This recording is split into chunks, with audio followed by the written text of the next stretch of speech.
அலைக்கும். இன்ஷா அல்லாஹ் இது ஒரு துயரமான சம்பவம் தான். ஒரு குடும்பம், நம்ம ஒரு வீட்டில் ஒரு ஆளுன்னா கூட எவ்வளவு துன்பம் படுவோம். நம்ம இழப்பு எவ்வளோ பெரிய இழப்பாக இருக்கும் அவங்களுக்கு. அல்லாஹ் தான் வந்து பொறுமையை கொடுக்கணும்.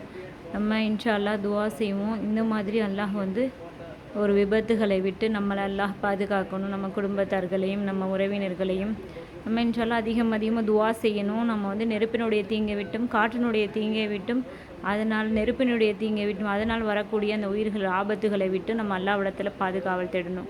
இன்ஷா அல்லாஹ் இதற்கு தான் நம்ம நபி ஸல்லல்லாஹு அலைஹி வஸல்லம் அவங்க சொல்லியிருக்காங்க, பிரயாணத்தின் போது நம்ம துவா செஞ்சுட்டு போகணும்.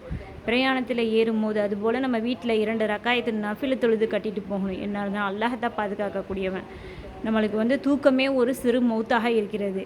நம்ம இரவு நேரத்தில் தூங்கி முழிக்கிறது, அதுக்கு ஒரு துவாவை நம்ம ஓதிக்கொண்டு தான் தூங்கணும். நம்ம எழுந்திருக்கும் போது யா அல்லாஹ் அந்த மாதிரி என்னை உயிர் கொடுத்து எழுப்பிட்டியே அப்படின்னு சொல்லிட்டு நம்ம அந்த துவாவையும் ஓதிக்கொண்டு தான் நம்ம எழுந்திரிக்கணும் இன்ஷா அல்லாஹ்.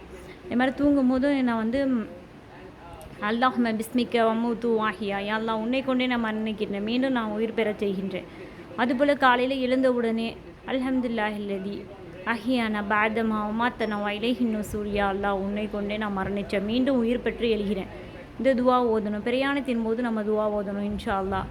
சுபஹானல்லதி ஷஹரலனா ஹதா வமா குன்னா லஹு முக்ரினீன் வ இன்னா இலா ரப்பினா லஹு முன்கலிபூன்.